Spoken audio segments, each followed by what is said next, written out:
Greetings and welcome to Mount Olympus. I am Hercules Invictus, and today I'm proud to bring you retro sci-fi horror cinema with the one, the only Brian Walker of Brian's Drive-In Theater.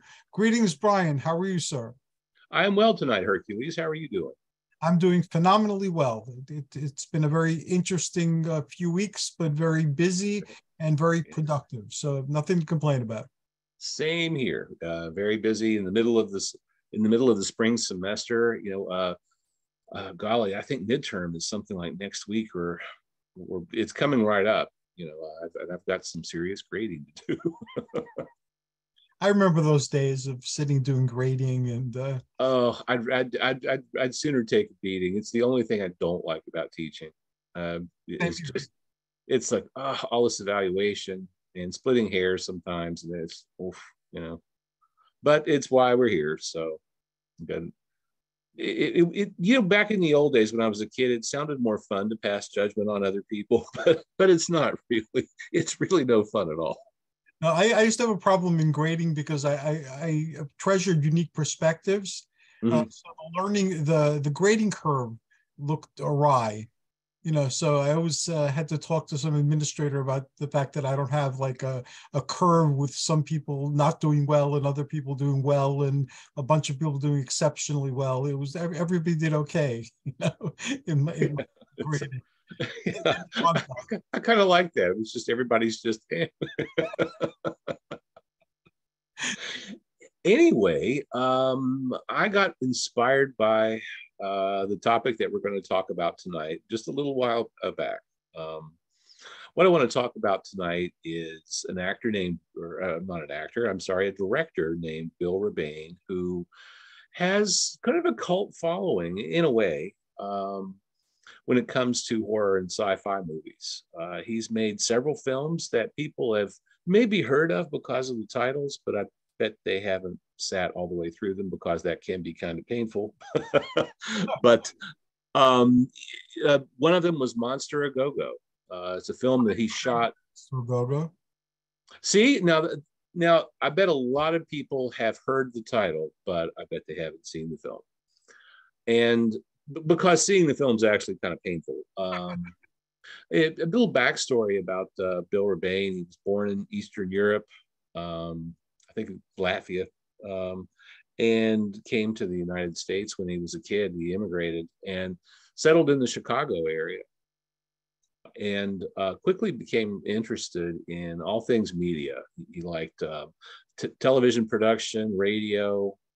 And he worked on both sides when it came to radio. He worked at radio. He worked at a couple of radio stations, but he also sold German-made Grundig radios. I mean, well, he didn't personally sell them, but he worked for the company that did distribute them, and that was based in Chicago. And one of the things that he did on the side too was we tried to do film production. He tried to get horror films produced, and the first one was kind of a misfire for him, which was Monster A Go-Go. It was shot in and around Chicago.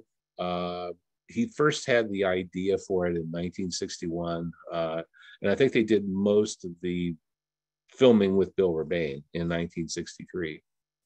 After a while, he needed to move on because he had a lot of projects up in the air, and he needed some money because he wanted to buy a large parcel of land. So he sold off what he had of a movie called Terror at Half Day.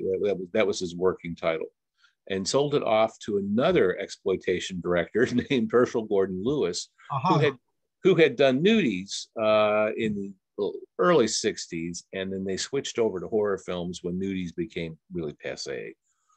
And then Herschel Gordon Lewis retitled the film, shot a few new scenes, but he couldn't get most of the cast back.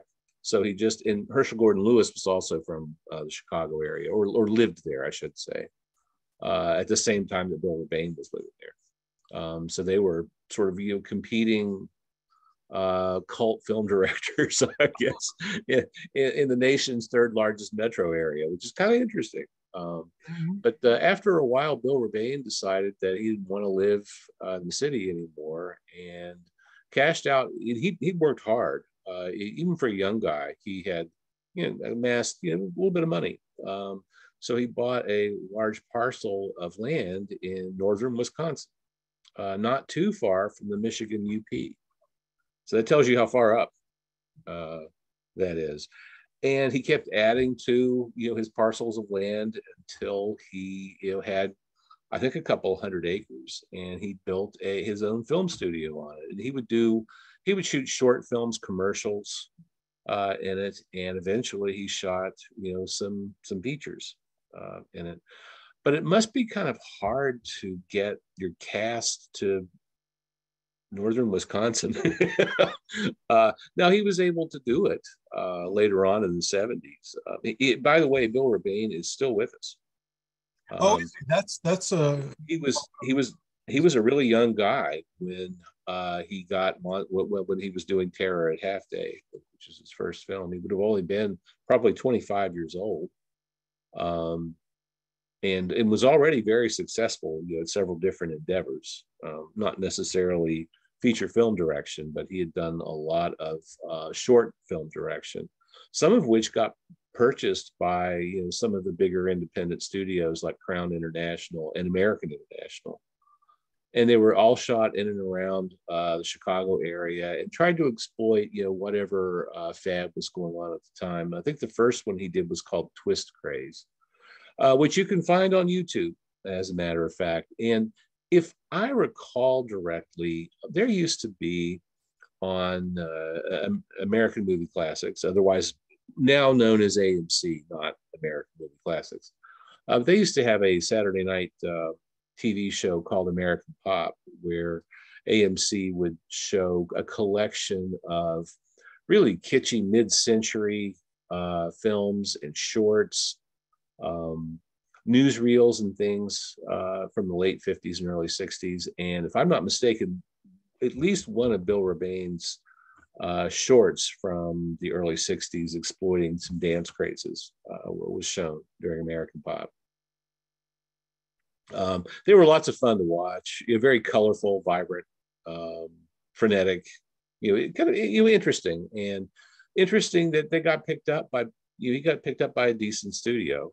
American International in the early 60s was doing really well, especially for an independent, making lots of money. And Bill Rebane was able to make quite a bit of money on some of his features as well. Unfortunately, not Terror at Half Day, though. I think he just sort of had to recoup some of his losses when he sold that to Herschel Gordon Lewis.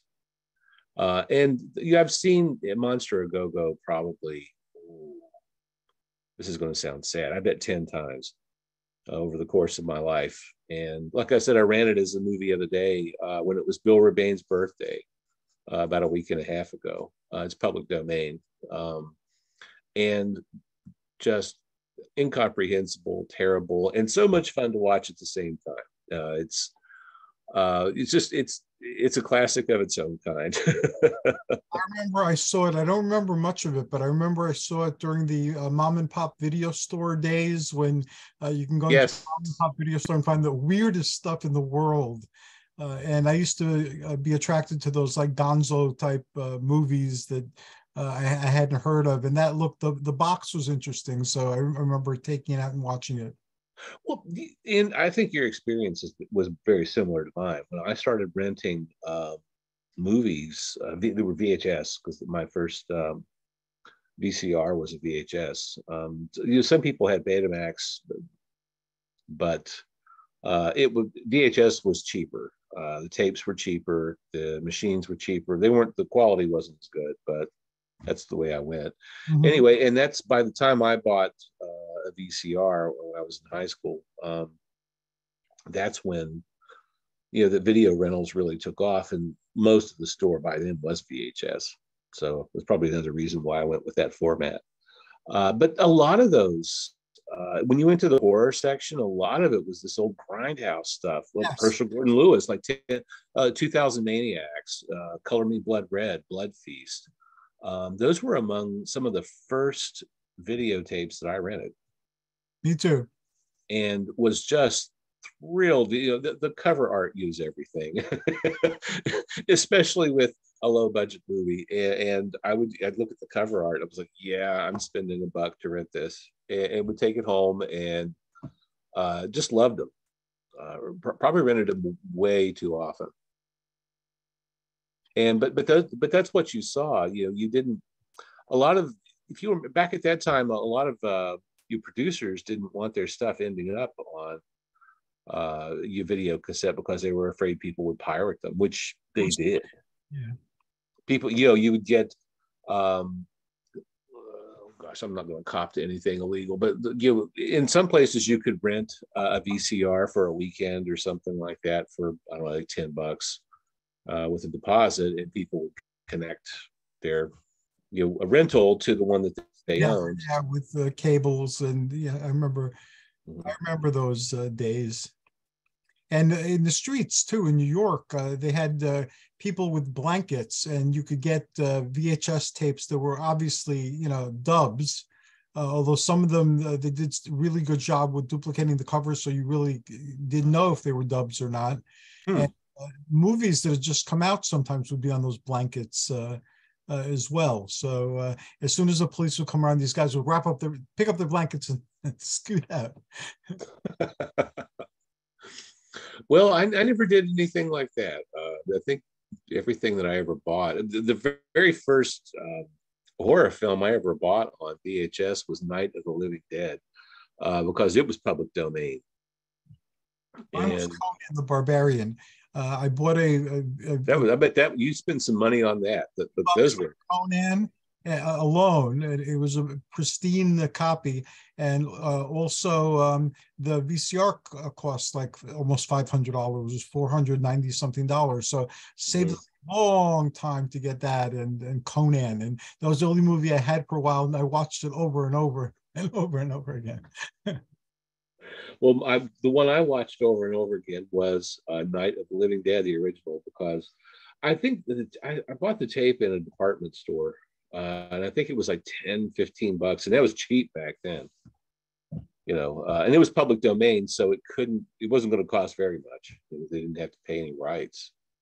But like I said, initially, if you wanted to buy a copy of, let's say, an MGM movie or something, it was probably like $90. Yeah. Which was a ton of money back then. Yeah, I remember that. And then I discovered the mom and pop stores, and the mom and pop stores, that was a delight in and of itself. And then there were places in the village that had even more obscure films that, you couldn't even conceive these films being made. And you're watching someone saying, I can't believe I'm watching this. That's when I discovered that like Rhino and Alpha Video and Something Weird Video had all the old Peplum films. So I started buying Peplum films for my sword and sandal collection, because before then, unless you caught them on TV, it's some weird time, like on Channel 11 or Channel 9 in our area. That's it. You saw them, and then, you had collectibles you can collect, but now you can actually watch the films whenever you wanted to. And that was like mind-boggling. Well, pretty early on in my VHS days, I started recording stuff over the air. And, depending on your reception, it wasn't necessarily the best of things, but if you wanted to see something different, or a film that you'd read about but was not going to be released on VHS anytime soon, you recorded from over the air. And oftentimes the movies that I liked were on at 2:00 in the morning. Mine too. Or I would see them on Commander USA, in the mid '80s, which is a show I loved. Sadly, the actor who portrayed Captain or Commander USA passed away several years ago. But if you look on YouTube, you can find the old shows, and they were shot in and around New Jersey. So might be something for you to look up. Do you remember Commander USA at all? I remember, but I don't remember very much. Like, I remember Diver Dan, but I don't remember very much about what that was about. I just remember that I used to watch it, and I remember like several other shows that were unusual, or that had movies or cartoons that they used to focus on. I remember Zachary. Oh, I loved Zachary, the cool ghoul. Yeah, he was awesome. later on Huge. in Pyro. I'm a huge Zachary fan. I've got I've actually got a poster that he autographed. Oh, cool. Sadly, he did not autograph it for me. I actually bought it pre-autographed, but it was after he passed away. And he lived to be close to 100, so he had a pretty amazing constitution until right there at the end. Um, and I actually have that poster framed, and it's displayed in my home. Very cool. It is. When I first bought it, well, when I first saw it, I found it at Ides Entertainment in Pittsburgh, which is just a fantastic store all the way around. If you're, I don't know that we would ever get you out of there because one floor is just all collectibles. Oh, wow. Just anything and everything you can think of, from action figures on, and a lot of it's vintage. They have some new stuff too, but a lot of it is vintage. If you go up to the third floor, that's the floor that I like the best. That's where you find all the movie memorabilia. And you also find a pretty nice collection of interesting albums from largely the 50s and 60s, stuff that's kind of off the beaten path. It's kind of an unusual assortment. I like how it's curated because for some bizarre reason, it goes with all the movie memorabilia that they sell. And then they've also got a DVD concession where they sell a lot of cult stuff. They do carry some mainstream, but most of their collection's cult. And I always drop lots of money anytime I go in there. And a lot of my movie memorabilia is actually from that store. It's in downtown Pittsburgh, very close to the convention center, really convenient and easy to get to. I don't go much to New York City anymore, but I used to live there. I lived there for much of my life, and I visited many times since. My son lives in New York City now, and I miss, though, going down to the Village and finding just about every type of store you could possibly imagine. And when I lived in New York or nearer to New York, and had things I was doing in New York, like my show or working in the human services, I used to go look around like these small blocks, to see what stores they had, and I find like the best collectibles stores, and they didn't have them all together like you're describing, but they had like old records. Another store would have old action figures and collectibles. Somebody else would have photographs.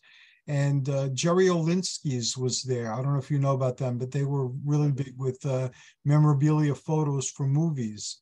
So I used to go there, and Jerry was there. So, you could ask for anything, and you probably have it somewhere, even if it wasn't out for display, it'd be somewhere in the back.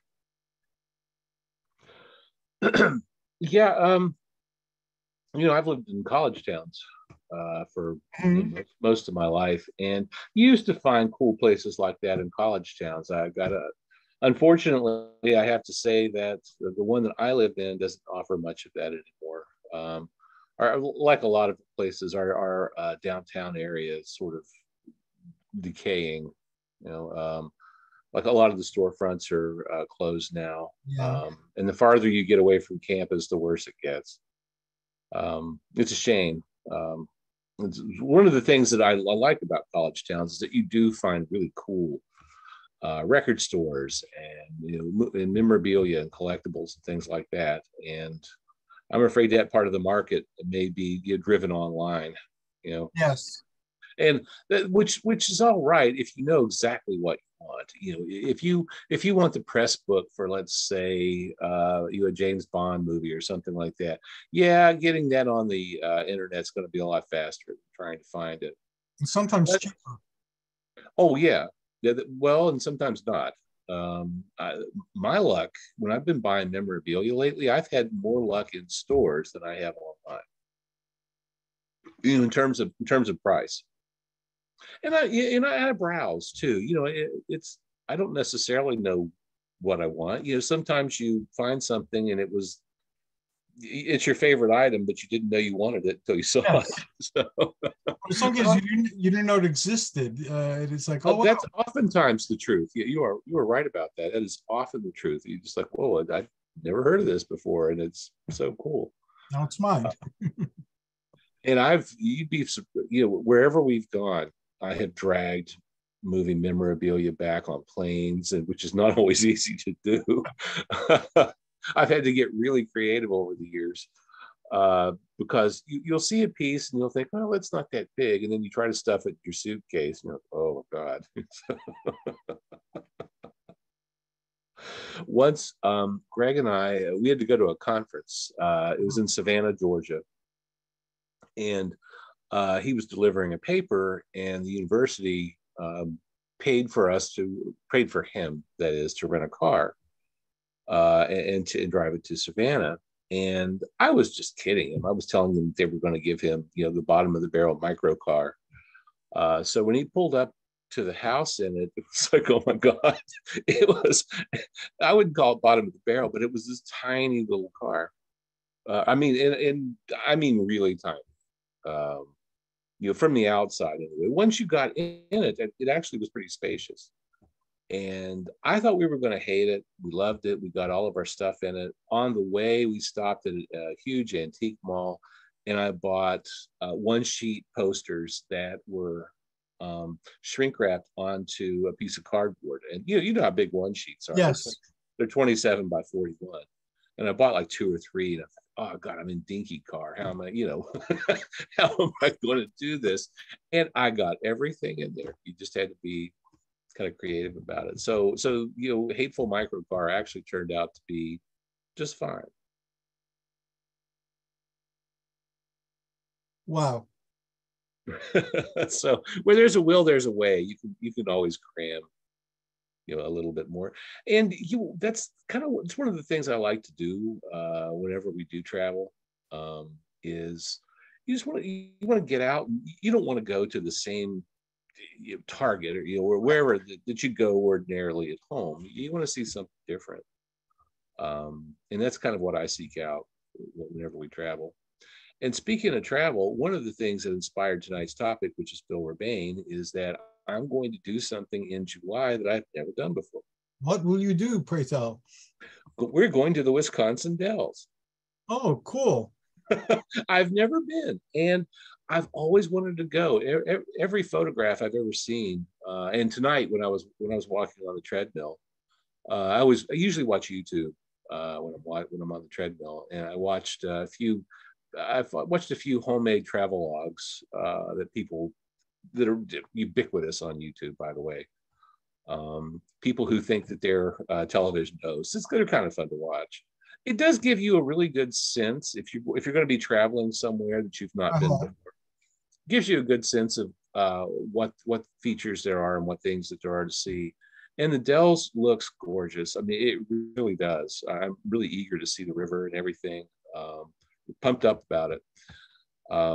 But from there, we are going to drive into the Michigan Upper Peninsula, and we will be very close to where Bill Rebane's northern Wisconsin studio was. Would you be visiting? No, probably not, because he sold that off probably 30 years ago or more. The last I heard, he was back in Wisconsin. So. And he's with us, as you said before. So is he a celebrated person in his community? That's a good question. I really don't know. You and me, I kind of like off the beaten path. Yes. Things. Maybe it's just me. But no, it's not just you. It's me, my wife. It's most of the people I know. Well, that's true. That's true. There is a shocking number of people like us out there. There really are. And it's everything now is so homogenized. Entertainment, at least mass entertainment, new stuff, and it's so wonderful to be able to find your own communities, and to find your own niche, stuff that you enjoy that you thought that nobody else would ever like, and you find out that, oh God, there's a lot of me.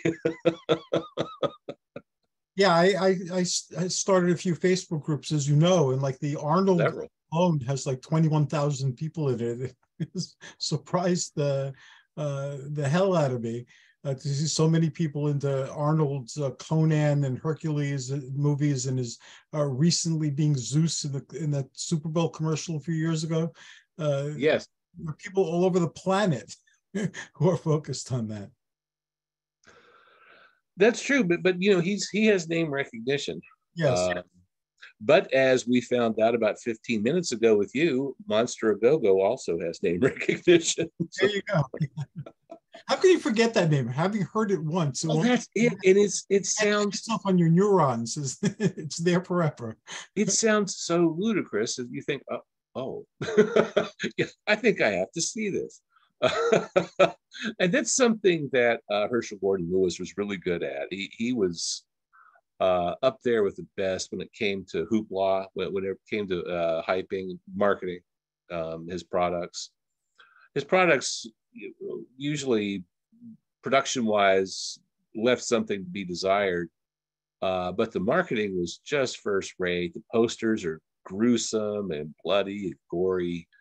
I mean, great artwork. And that he probably spent more on the artwork than he did the movie.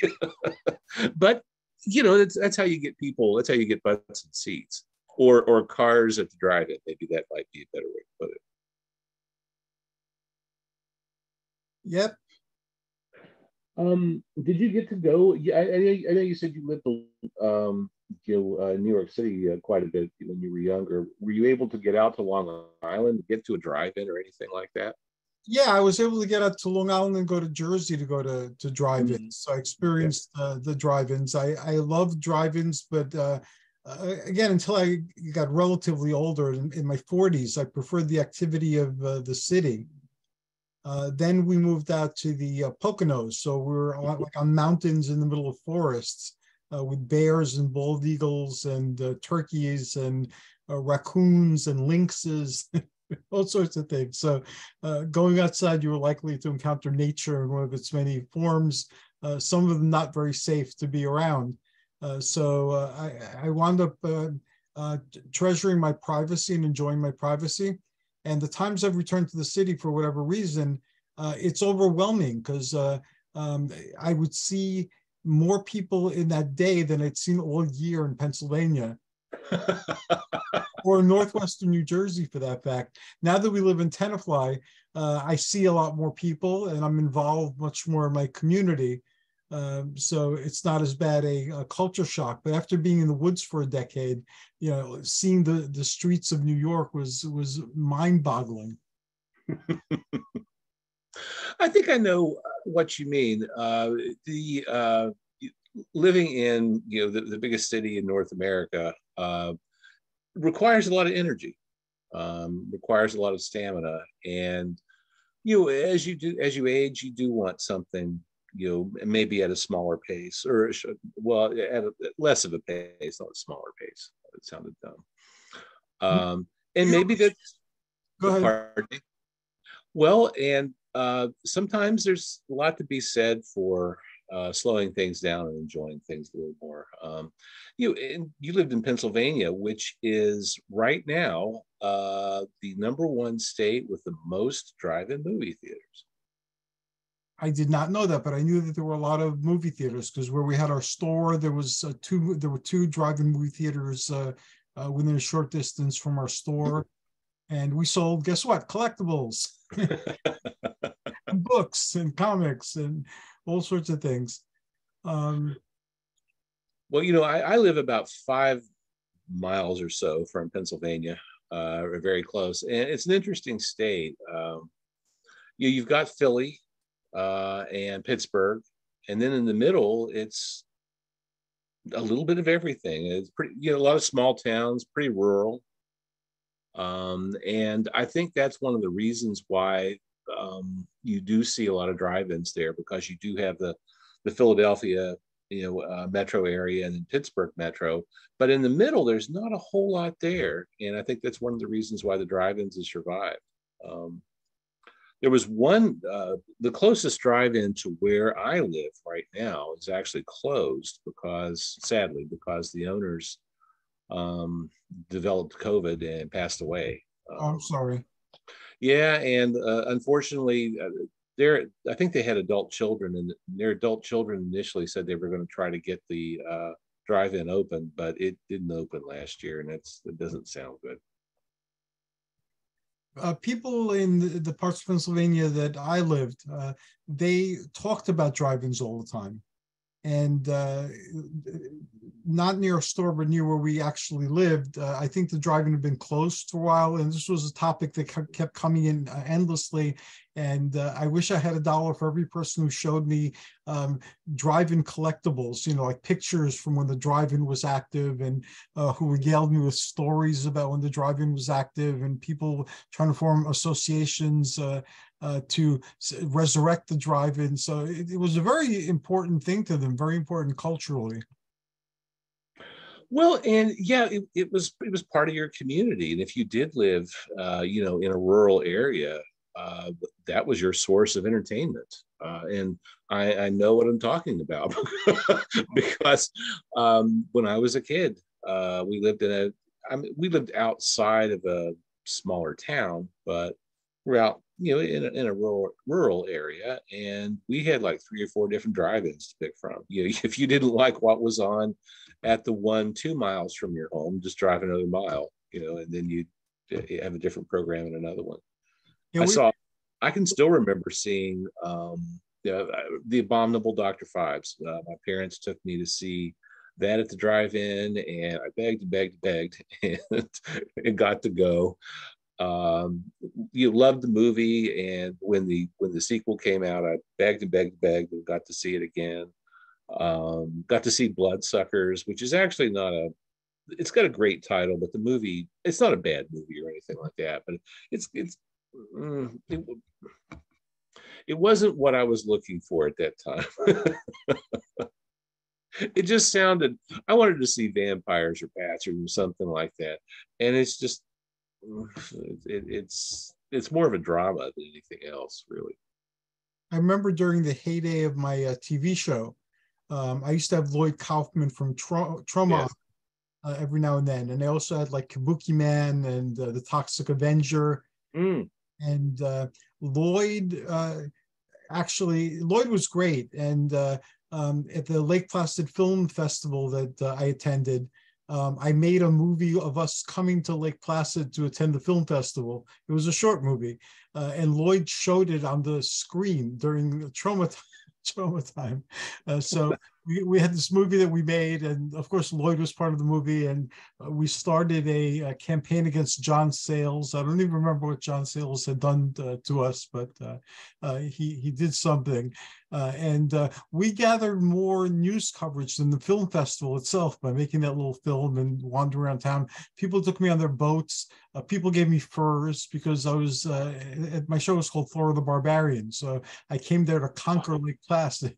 So our story became that, the conquest of Lake Placid. That's what the short was called. And I think we made it into a movie. It had a limited theatrical release locally. And it showed on like fringe cable for quite a while. I was going to recut that and add stuff to it, but then it was destroyed in the flood I experienced. So that adventure is mostly lost, except there are some clips on YouTube, so it could still be found there. But one of the things I miss about the show was, because I had a visual TV show, is I used to get movies from like indie film companies. I'm not talking about 1 or 2 movies. I'm talking about boxes of DVDs. And I did too, once upon a time. Yes. And I used to love watching them. And then every now and then we'd have like something, I'd get to interview some of the stars or the directors or the producers. And that was always lots of fun. And we had clips. And we'd show the clips, and I even though the show didn't focus on that exclusively, the podcast don't focus on one thing exclusively, it was often enough that it was fun, and I had a lot of cool DVDs at the time as well. I used to get a lot of VHS back in the day, stuff that I would try to watch it, and if I couldn't do it, I couldn't do it. And I won't mention the name of the director, and I won't mention the title of the movie, but I saw one that was just the most god awful sexist, dumb, but it had its charm, I suppose. Uh-huh. And when I say sexist, I don't mean. I guess it's like hell. There's varying degrees of it. This was just sort of sophomoric, humor, almost what you would expect in a teenage locker room in a high school, something like Uh-huh. that. Just god awful.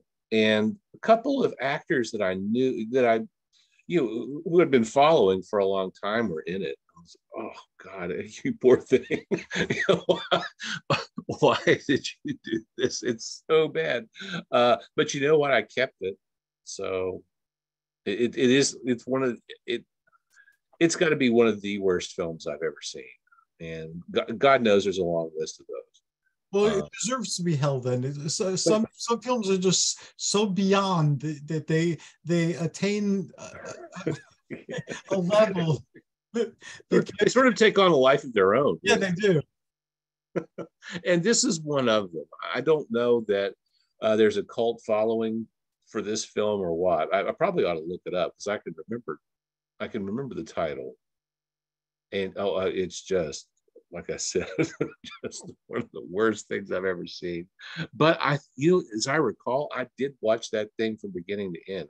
I was appalled for like the first third of it. I was just sort of slack-jawed, kind of. It was as if somebody had filmed a 13-year-old boy's fantasy. And it probably was a 13-year-olds or once 13. Well, but add about 30 years to that. But yes. But say what you will about the person who did it. The film got made and got distributed. So I don't know that anybody else ever saw it but me. But it was seen. I was an audience. Yes, I was the audience for the picture. Anyway, I still love hanging out in Troma, because the Troma building was in New York City. They had a building back then, a whole building, and it was in Hell's Kitchen, I believe, if I remember correctly. So I spent a lot of time hanging out there and getting to see how things happen behind the scenes. And I was in some of their footage from the Lake Placid Film Festival. And actually, I was filmed for a couple of Troma films. Unfortunately, I was cut out and I wasn't even on the special edition that was issued. Some people special edition hoping to catch me. But it was got left on the cutting room floor. I got left on the cutting room floor. Story of my life, most definitely. For a while, I don't know, I probably shared this with you, but for a while when I was doing my thing, I was very visible. People used to put me in their movies, so I became like Where's Waldo, because you have like a crowd scene there. You'd have me in front of other with like a huge sword on my back, as part of the crowd scene, looking solemn or whatever. And a movie unfortunately never got released because they did something with the money that wasn't legal. But I was filmed very extensively there, and I was kind of like this Obi-Wan Kenobi type figure that would appear to the characters every now and then and give them some wisdom. So I miss those days, and I know we talked about this before, but I definitely want to start making movies again, because that was one of the most fun things I ever did in my entire life, and I've done many fun things in my entire life. So I've been playing with that. Well, interestingly, I was thinking about taking a trip up to Carmichael's, Pennsylvania, which is about 35 minutes or so from here, and checking out the drive-in. So you make your movie, I'll buy the drive-in, and we'll have a premiere there. There you go. That'd be awesome. We'll premiere every movie there. Bring people out in buses. Well, to tell you the truth, I had an idea for a business where it's still salvageable drive-in would be awesome. It would be just a ticket for it. So that might be something for me to explore here, coming up pretty soon as you begin transitioning away from 35 years in higher education into the next phase of my career. And you have enough collectibles to open up a drive-in museum.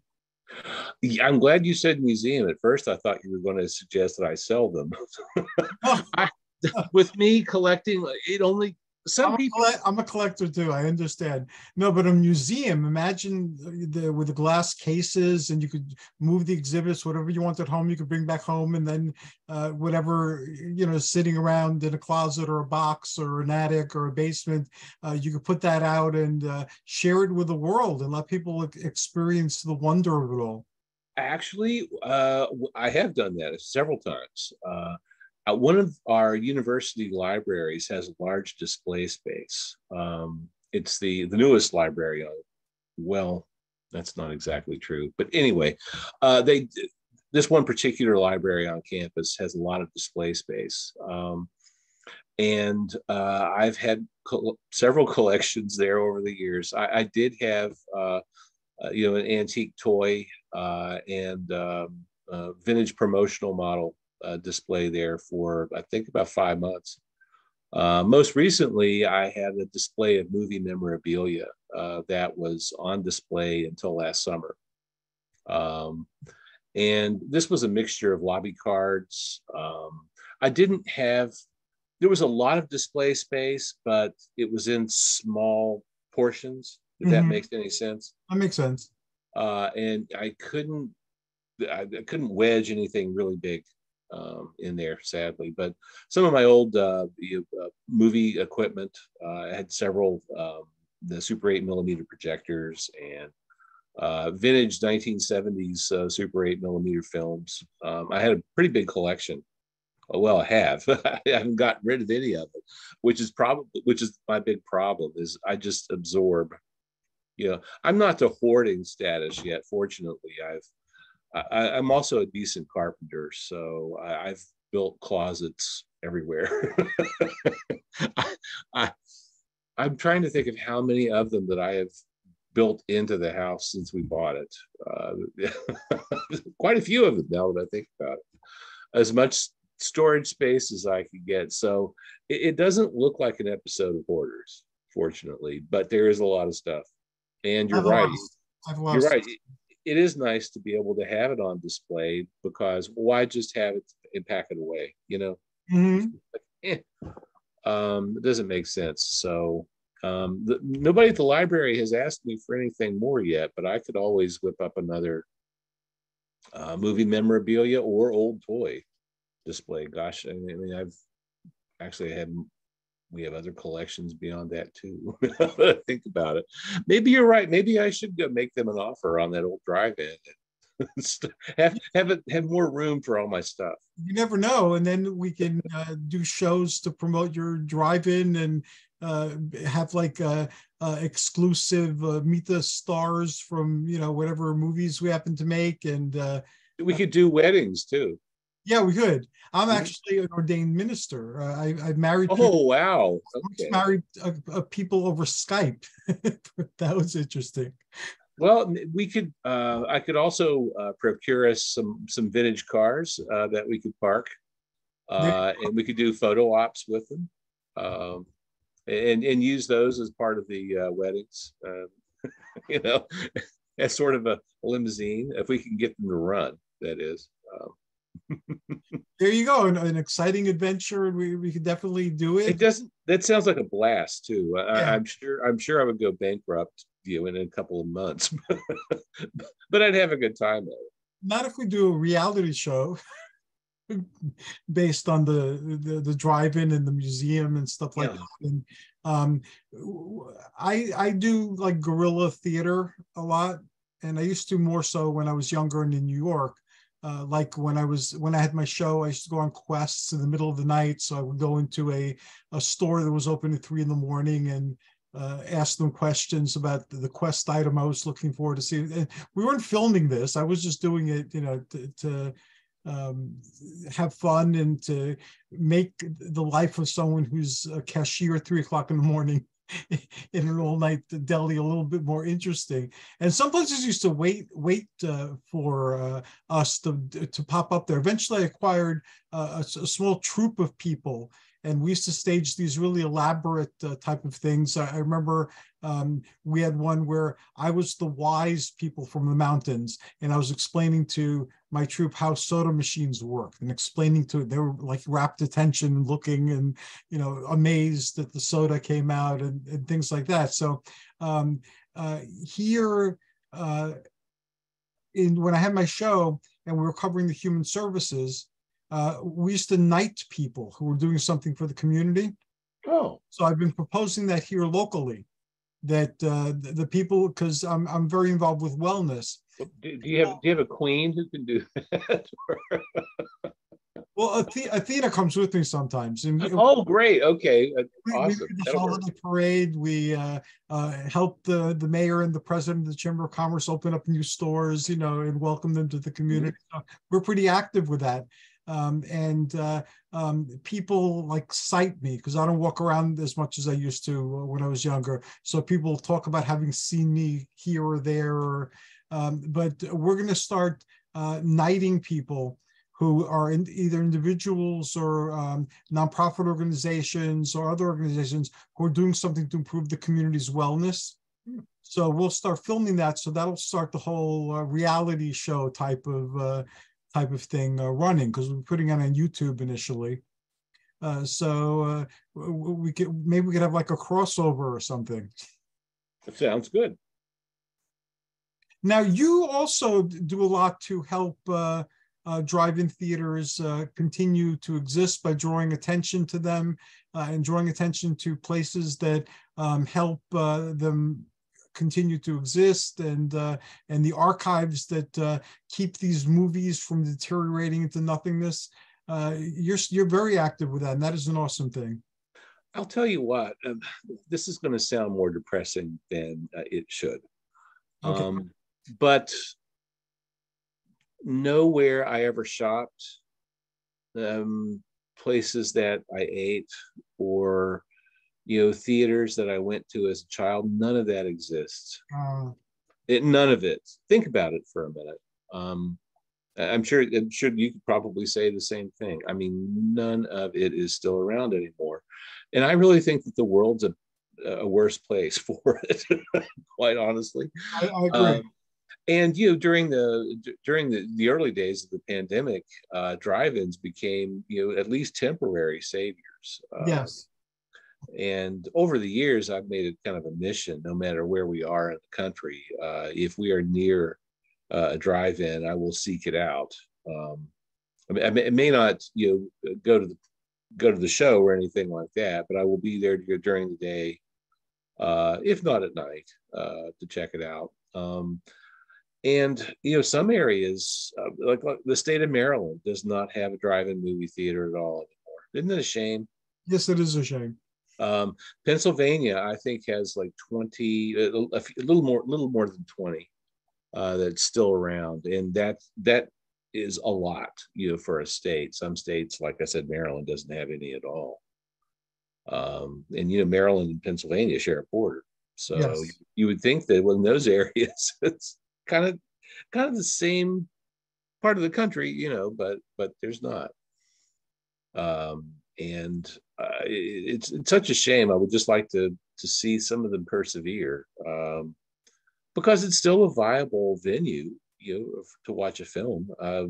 And how much fun is it that we're going to a drive-in on a nice, spring or summer day? You take lawn chairs, put the top down on the car, and just enjoy it. Mm-hmm. Unfortunately, I'm old now, and when the program doesn't start until after 9 o'clock, I've got my pajamas on. Now, that really is like the old days of going to a drive-in for me, because when I was a kid, sometimes you did wear your pajamas. Yeah. Yeah, because with the idea that you were going to fall asleep in the back seat, and then your parents would carry you in to the house after you got back from the movies. I usually tried as much as I could to stay awake, unless the movie was just not that interesting to a child. If it was some heavy drama or something. But if it was a horror film or something like that, yeah, I was going to stay awake through the program. Um, and another thing that I loved about drive-ins as a kid is that some of them had little playgrounds close to the screen, and it was always fun. You tried to push your parents to get there early, but it was always fun to play on the teeter totter or merry-go-round or the swings or something like that. And that's something that I have just not seen at any drive-in that still exists. I haven't seen any of those. I don't. It's probably an insurance, like a liability. Liability. I'm sure it is because when we were kids, how many scars do you have where you gashed your hand on something you just bought? I've got a lot. Yes. and now that company would be sued into oblivion. Back then, it was just you're a kid and you get hurt. Yeah. That's pretty much. Well, and it made you develop respect for the item too. I mean, Yes. I had a swing set. I had a swing set that would give you tetanus so fast, and I respected it for that. It was like, whoa. There were certain ways you were supposed to use the swing set and certain things you weren't supposed to do. And if you did one of those, you were probably going to need to be rushed to a hospital. Yeah, we lived in a totally different era. The world was a different place. I remember being a small kid. An era of personal responsibility. And yes. riding subways by myself, riding buses by myself is like a great schooler. And now of doing that, putting a kid by themselves on the subway platform, you'd be arrested for endangering your child. Yeah. CPS would have a lot to say to you over that. But back when I was a kid, not only did most, and these parents weren't people that I would consider permissive. Do you know what I mean? But if you wanted to go downtown, on Saturday and, watch a 50-cent movie and then go to the comic store and the record store and all of that. And this was in downtown. Fine, see you in 5 hours. Nobody thought anything of it. No, but nobody thought anything of selling you cigarettes or selling beer or letting you go to a porno. Oh, yeah. Well, when I was 11, I was doing all those things, and again, nobody thought anything of it. It was just okay. I know, and people would be so appalled now, and it was like, wait a minute, that was my childhood. Don't be appalled by that. But like I said, it's not as though our parents, were neglecting us or anything. No. Actually, it was, in some ways, it was their way of teaching us, about the world, preparing you for the world. Yeah, that's yeah, what it was. Yeah, and you had to learn how to interact, in a variety of situations. And I guess they thought they had done a good enough job, in your formative years to get you to the point where you could distinguish right from wrong. And if there was trouble around, since that there was, they made you paranoid enough. I had to start working at 11 so I could learn about the labor, like how jobs work and saving money and stuff like that. So 11 years old, I was in Harlem in a superette, and that was, I was working in a superette, till. What, did you bag groceries? Yeah, well, I'm Greek, and Greeks tended to gravitate toward the food industry. They have right. Superettes, they had carts and things like that. So my father had worked in a superette at the time, so that's where I worked. And I wasn't working with my father. I'd have to get up like 6 a.m. and take a train to 110th Street and get out and go, before they opened up the store. And and I was 11. And again, you wouldn't do that now. Probably not. Like I said, CPS would be knocking on your door these days. But back then, it was responsible parenting. So it's so weird. I wish in our world. Well, and I mean, like I said, it wasn't that our parents were overly permissive, because they weren't. No, my parents were not. I'm Greek Orthodox by birth and by raising. I'm no longer Greek Orthodox, but that was a very strict education and cultural conditioning that I got. But if you wanted to go into the city to do something, it was okay. It's okay. Yeah. Yeah. My experience was exactly the same. And I think you learned a lot, being out of your comfort zone, without your parents around, and you had to make your own decisions, and decide what you wanted to do and decide what was safe. And some of those memories from childhood are some really fun, some of my most favorite ones, really. Like on a random Saturday afternoon, we would go to the old Grindhouse movie theater with sticky floors, watch a couple of bad movies. There was a Planters Peanuts store. Find one of those now, right beside the theater, and you could go in, buy roasted peanuts and stuff like that, and then take them into the theater. They didn't mind. I have a feeling it's probably owned by the same person at the time. And there was a cool record shop on the other side of the theater. There was a comic book store down the street. Yeah, all of it's been knocked down. None of it is there anymore. I've driven through there a few times since, and it's all gone. Every bit of it. It's a shame too, because it was just it's part of my childhood. It's just I feel like Chrissy Hind, my city was gone.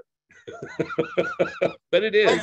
I know what that feels like too. I tried to visit. It was over a couple of decades ago, but I tried to visit the neighborhood I grew up in the Bronx. Mm-hmm. Somebody shot at me. Really? Yeah. Fortunately, it didn't hit me. Well, yeah. I was visiting my old neighborhood. Now it's gentrified. Now it's undergone gentrification, so it's a totally different neighborhood again, with people who can afford to live in New York City. The neighborhood changed over the years several times. I'm sure it'll continue to change, but it taught me too. There's no going back. Sometimes things are gone. They're not going to come back. You can't revisit them and reminisce or wax nostalgic. Well, this would have been September, about 6 months ago. My mom and I were in Michigan, and she wanted to drive by our old house. And I said, I've driven by it once before, and I didn't really recognize it. So I told her, I said, fine, but don't manage your expectations, because you're not really going to recognize it. And we pulled up to it, and she was of the same opinion I was. It was like, what happened to the house?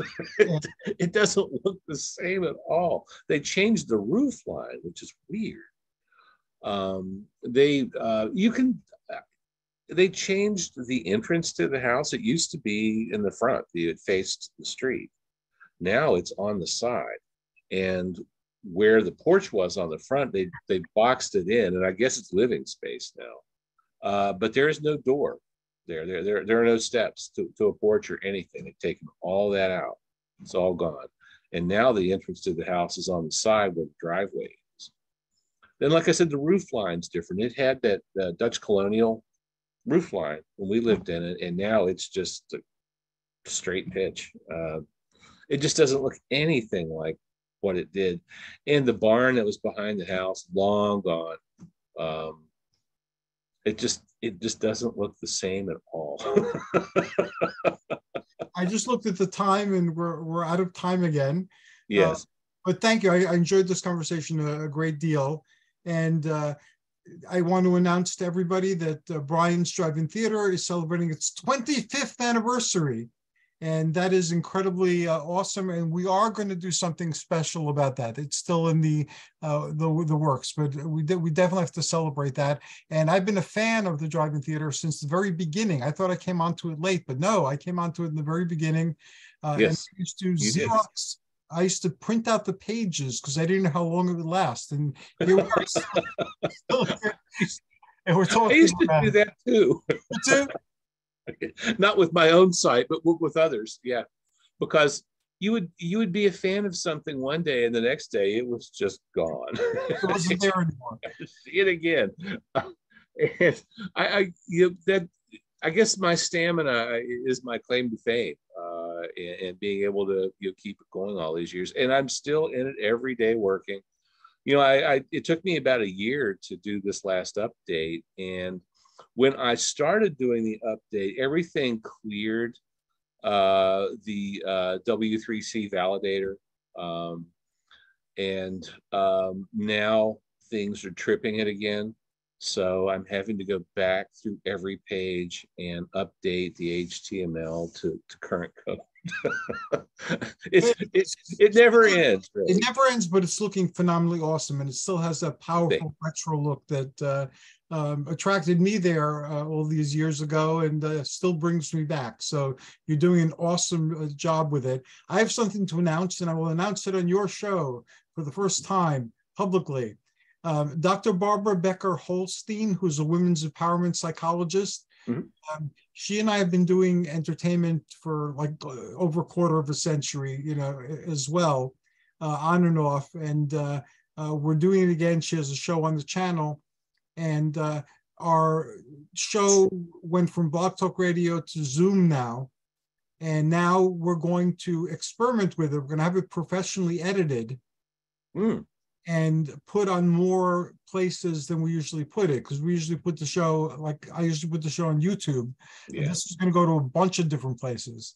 So we're going to see how that goes. And if that goes, that's going to be a step available to anybody who wants it. Some people prefer the radio show, but a few people have been moving over to Zoom, so we've been doing Zoom shows. If this is something that is affordable and people like it, then that option will be available. And oh, great. So I will, of course, offer it to you. But I'm excited. I would love to. And how can people find Brian's Drive-In Theater and communicate with Brian? Well, all you have to do is to go to briansdriveintheater.com, and you can see the newly revamped site with hundreds more photos, extensively rewritten biographies in many cases, all brand new HTML. As well, and lots of different films, television episodes, newsreels, and trailers that you will find throughout the drive-in that you can watch. And if you want to interact with me on social media, I am very active on Facebook. I'm in it every day. I do have a Twitter account, but I only lurk on Twitter. I do not post regularly anymore. And that's how you can interact. Thank you so very much, Brian. I enjoyed this conversation as I enjoy every conversation. Say hi to Greg. I didn't hear Greg commenting in the background today. Yeah, he's on a different floor. Oh, okay. Give him my regards, and thanks to all our listeners. This should be on YouTube in a day or two. Until next time, this is us wishing you joyous journeys and amazing adventures. Good night, everybody. Good evening.